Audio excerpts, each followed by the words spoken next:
Manusia itu siapa? Manusia itu mangkanat mahasinuhu masawiyah fakih falatakunu masawihi masawiyah.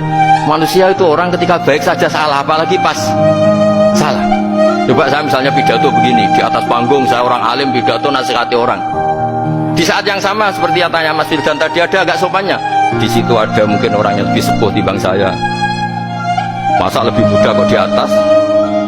Yang di bawah lebih tua, ada agak sopannya. Mau nggak pidato disuruh, mau di atas disuruh, nggak sopan sama yang. Tapi misalnya yang paling sepuh pidato nggak pernah ngaji kok pidato, terus gimana?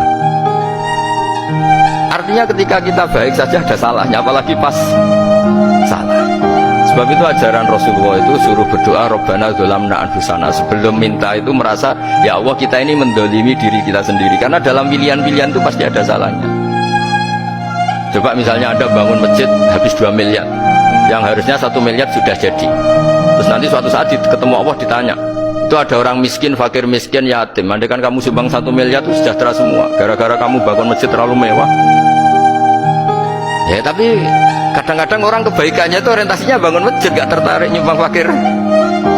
Saat itu cara berpikir gitu mau apa? Tapi kalau dia mau luhur manusia terbaik karena bangun masjid 2 miliar, coba diaudit secara kepentingan syar'i. Penting mana dengan ngasih makan fakir miskin? Penting mana dengan menikahkan janda misalnya? Penting mana dengan pendidikan? Apa artinya masjid mewah orang nggak tahu halal haram, nggak tahu najis, nggak tahu cara sesuci, nggak tahu cara adzan yang benar?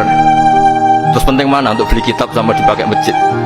Apa artinya beli kitab apa tapi nggak makan? Penting mana makan sama beli kitab? Ada auditnya.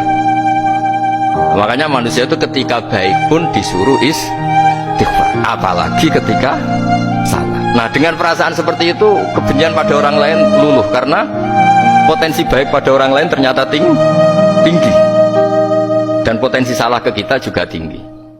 Nah dilatih gitu. Jadi di Ihya itu ada kitab tawadhu. Kitab tawadhu itu dilatih ketemu orang tua.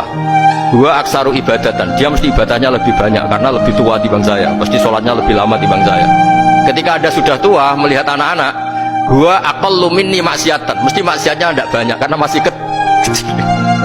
Terus ketika melihat orang fasik maksiat, la'alla wa yatubu alaih fa inna wa tawwabur rahim, mungkin Allah memberi tobat. Bisa saja Umar itu ingin bunuh Nabi tapi Allah memberi tobat.